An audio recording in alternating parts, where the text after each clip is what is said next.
Concept آپ بیان کرے تھے, we were on the third stage of that. جی اب دیکھیے جو بات ہم نے پچھلے سیگمنٹ میں کہی کہ بنیادی طور پر اگر ان رسیدوں کے پیچھے سے سونا غائب کر دیا جائے تو وہ رسیدیں اب جعلی رسید ہے, فیک رسید سے, کیونکہ پیچھے سونا نہیں ہے اور لوگوں کو پتا نہیں ہے. لوگ اس لیے استعمال کر رہے ہیں ان رسیدوں کو آپس میں کہ جو چیزیں خریدنی ہوتی ہیں وہ رسید دیتے تھے اس ایزمپشن پہ کہ اس کے پیچھے سونا موجود ہے, لیکن ان کو یہ نہیں معلوم کہ جو سود خور بینکر بیٹھا ہوا تھا وہ سونا لے کر غائب ہو چکا. جس دن لوگوں کو پتا چل گیا اس دن وہ بھاگیں گے اپنے پیسے لینے کے لیے. جو اشرفیاں رکھوائی تھی انہوں نے, اشرفیاں وہاں ہوں گی نہیں, نتیجتاً پورا سسٹم کولیپس کر جائے گا. یہ کہانی نہیں ہے 15ویں صدی میں, 16ویں صدی میں, 17ویں صدی میں, 18ویں صدی میں پورے یورپ میں کثرت سے یہودی سود خور یہی طریقہ اختیار کرنے لگے. میں آپ سے یہ پوچھنے لگی تھی کہ یہ پورا سینیریو جو آپ نے ڈیولپ کیا یہ ہائپوتھیٹیکل ہے یا ہسٹوریکل ہے؟ یہ ریئل ہے. ہوتا یہ تھا کہ پورے یورپ میں یہودی سود خور جگہ جگہ جا کے اپنی دکانیں لگاتے تھے اور لوگوں اور وہ ایشو کرتے تھے رسیدیں اور لوگوں سے کہتے تھے سونا ہمارے پاس رکھوا دو. آپ نوٹ کریں کہ اسی زمانے میں انشورنس شروع کی انہوں نے, اسی زمانے میں انہوں نے بینکنگ سسٹم شروع کیا جو بیسک تھا. ایک آدمی بڑا ٹریڈر بزنس مین آتا تھا, لوگوں سے کہتا تھا سونا میرے پاس رکھا رسید لے جاؤ, اور لوگ رسیدوں میں کاروبار کرتے تھے. اس کی بڑی لمبی تاریخ ہے جو 15ویں, 16ویں, 17ویں, 18ویں صدی سے وہ تمام جو کہ امپیریل ایج ان کی بنتی ہے, کولونیل ایریا جو ہے اس کے اندر یہ کثرت سے یہ چیزیں استعمال ہوتی تھی. اور ہوتا یہ تھا کہ ہر تھوڑے عرصے کے بعد ایک بینک کولیپس کرتا تھا. بینک کولیپس کرنے کا مطلب یہ ہے کہ وہ شخص سونا لے کے غائب ہو جاتا تھا, ڈیفالٹ کرتا تھا, اور لوگ رسیدیں جن کی رسیدیں ہوتی تھی, جنہوں نے اپنے اکاؤنٹ رکھوائے ہوتے تھے, وہ پاگل ہو جاتے تھے, بینکرپسی ہوتی تھی, تباہی مچ جاتی تھی. یہ کانسیپٹ آغاز تھا ماڈرن بینکنگ کا.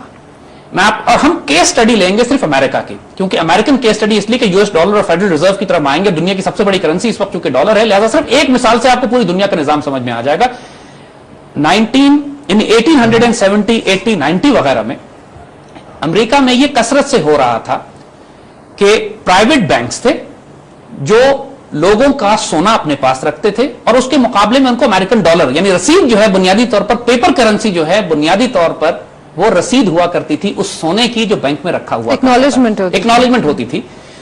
بینک نوٹ یہاں سے نکلنا شروع ہوئے جس کو بینک نوٹ کہتے ہیں. نوٹ بینک جاری کرتا ہے, یعنی اس امریکہ میں چھوٹے چھوٹے کئی بینک تھے جو انہوں نے کام کرنا شروع کیا. کہ جس طرح ہم نے آپ کو بات بتائی کہ امریکہ میں جب امریکہ بنا تقریباً 150-200 سال پہلے, اس وقت سونے اور چاندی کے سکے وہاں چلا کرتے تھے. وہ امریکہ میں بھی یعنی برٹش امپائر سونے اور چاندی کے سکے استعمال کرتا تھا. برٹش اسٹرلنگ پاؤنڈ ایک سکہ ہوا کرتا تھا, گولڈ کوائن, بڑا اس کا ویلیو ہوا کرتی تھی. اور ساتھ ساتھ بینک آف انگلینڈ نے بھی یہی کیا جو امریکن بینکوں نے کیا کہ انہوں نے اسٹرلنگ پاؤنڈ کا نوٹ بھی نکالا, یعنی اور لیکن they were as good as each other. اس لیے کہ آپ نوٹ استعمال کریں یا سونے کا سکہ استعمال کریں, آپس میں انٹرچینجبل سے پرابلم کوئی نہیں تھی, بینک ایکسچینج کرتا تھا. یہ گولڈ بیکڈ کرنسی تھی, یعنی اس کو کہتے ہیں اکنامک سسٹم جو گولڈ بیکڈ ہے جس کی بنیاد پر سونا موجود ہے. 19ویں صدی میں پورے امریکہ میں سونے کا نظام تھا, کرنسی سونے کی ہوا کرتی تھی.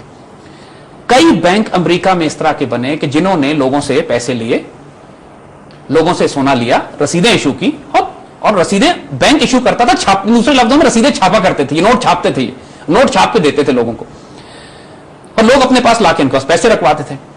پھر وہی سلسلہ شروع کر دیا جو کہ ہم نے پہلی مثال میں آپ کو دی تھی کہ انہوں نے دیکھا کہ جب سونا 100 روپے کا ہمارے پاس رکھا ہوا ہے تو یہ رسیدیں 1000 روپے کی نکال دیا کرتے تھے, کیونکہ دیکھتے تھے معلوم کسی کو ہوتا نہیں تھا. پھر اچانک کسی کو خیال آتا تھا کسی آدمی کو کہ یار جو رسیدیں ان کے پاس ہیں آؤ اپنے پیسے سونا لینے چلتے ہیں, اور اگر 800 آدمی اپنا سونا لینے پہنچ جائیں تو سونا تو وہاں 100 کا رکھا ہوا, رسیدیں 1000 کی ہیں. نتیجہ یہ ہوتا تھا بینک کولیپس ہو جاتا تھا. اس کو انگریزی میں ایک اصطلاح ہے رن آن دا بینکس, جسے آج بھی اصطلاح استعمال ہوتی ہے. ابھی 2 مہینے پہلے انگلینڈ میں ایک بینک کولیپس ہوا ہے ناردرن راک کا, ایگزیکٹلی اس کے ساتھ بھی یہی ہوا ہے کہ لوگ اپنے پیسے لینے گئے وہاں پیسے ہی نہیں تھے, نتیجہ یہ ہوا کہ بینک کولیپس کر گیا. یہ سلسلہ جو 200 سال پہلے شروع ہوا تھا آج بھی جاری ہے. ناردرن راک 2 مہینے پہلے کولیپس ہوا ہے. اس پروسیس کانسیپٹ یہی ہے کہ بینک اپنے سونے سے زیادہ رسیدیں ایشو کرتے تھے. جب کئی بینک اس طرح کولیپس ہونا شروع ہوئے امریکہ میں, کیونکہ سود خور کی چونکہ یتخبط الشیطان من المس ہے, کیونکہ شیطان نے چھو کے باولا کیا ہوا ہے اس کو, سود کھانے کا ان کو شوق ہے. زیادہ سے زیادہ قرضہ یہ اس لیے دیتے ہیں کہ زیادہ سے زیادہ سود ان کو ملے. انسانوں کا خون چوسنا ان کی خصلت اور فطرت میں ہے. یہ اپنے آپ پہ قابو نہیں رکھ سکتے اس بات پہ کہ ہم اس نظام کو سٹیبل رہنے دیں. انٹرنسکلی انسٹیبل سسٹم ہے کہ جب آپ سونا رکھ لیں گے اور زیادہ رسیدیں ایشو کریں گے تو جب لوگ اپنا سونا لینے کے لیے آئیں گے تو بینک کولیپس کر جائے گا. ہر 20-30 سال بعد امریکہ میں کئی بینک کولیپس کر رہے تھے. یہ 19ویں صدی کے آخر کی بات ہے. نتیجہ یہ ہوا کہ یہ سارے پرائیویٹ بینک اکٹھے ہوئے اور 1913 میں انہوں نے فیصلہ کیا کہ ہم سارے جو دہشت گرد گنڈے موجود ہیں, ہم سارے جو لوگوں کا پیسہ ہڑپ کر جاتے ہیں, تھوڑے تھوڑے عرصے بعد ہم میں سے ایک مارا جاتا ہے, کیونکہ ہم اپنی عادت سے باز تو آئیں گے نہیں. تو ایسا کرتے ہیں کہ ہم مل کر ایک بڑا بینک بناتے ہیں, ایک بڑا بینک جس کا کام یہ ہوگا کہ ہم میں سے کوئی بینک اگر تباہ ہونے لگے تو وہ بڑا بینک اس کو فنڈ کر کے اس کی مدد کرے گا اور اس کو بچائے گا بیک اپ کے طور پر.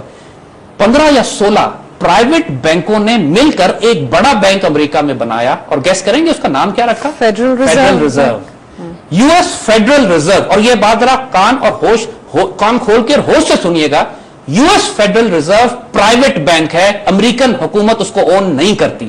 یعنی اتنا خوفناک تصور ہے اگر آپ اس کو سمجھیں کہ اگر آج ہم یہ کہیں کہ پاکستان میں 6 یا 7 بینک مل کے, Habib bank, national bank, allied bank, Grindlays bank, Pakistani bank مل کے اسٹیٹ بینک خرید لیں, Whom is it owned by? یعنی پاکستانی یہ بینک مل کے اسٹیٹ بینک خرید لیں, اور حکومت پاکستان کا اسٹیٹ بینک میں کوئی اختیار نہ ہو, حکومت پاکستان پاکستانی کرنسی جاری نہ کر سکتی ہو, پرائیویٹ بینک کرنسی جاری کریں, تو اس تصور سے دہشت طاری ہو جاتی ہے کہ پھر یہ پورا اکنامک سسٹم چند پرائیویٹ لوگ کنٹرول کر رہے ہیں. اور یہ federal reserve bank, federal reserve bank 1913 میں بنایا گیا, اور ان لوگوں نے اتنے طاقتور, یہ لوگ زائنسٹ تھے, اتنے طاقتور ان لوگوں کے بینک یہودی تھے, اتنا پاورفل بینکنگ سسٹم ان کا انفلوئنس تھا اس وقت یو ایس اکانومی میں, کہ کانگریس سے 5 منٹ میں یہ بل پاس کرایا انہوں نے کہ کانگریس نے امریکی حکومت نے کرنسی جاری کرنے کا اختیار اپنے ہاتھ سے دے دیا, اور ایک پرائیویٹ کارپوریشن فیڈرل ریزرو کو یہ رائٹ دے دیا گیا کہ آئندہ امریکن کرنسی یہ پرائیویٹ بینک چھاپے گا. یعنی دوسرے لفظوں میں 10 پرائیویٹ بینک, انہوں نے حصص خریدے, شیئرز خریدے, ایک بڑا بینک بنایا جس کا نام انہوں نے فیڈرل ریزرو رکھا,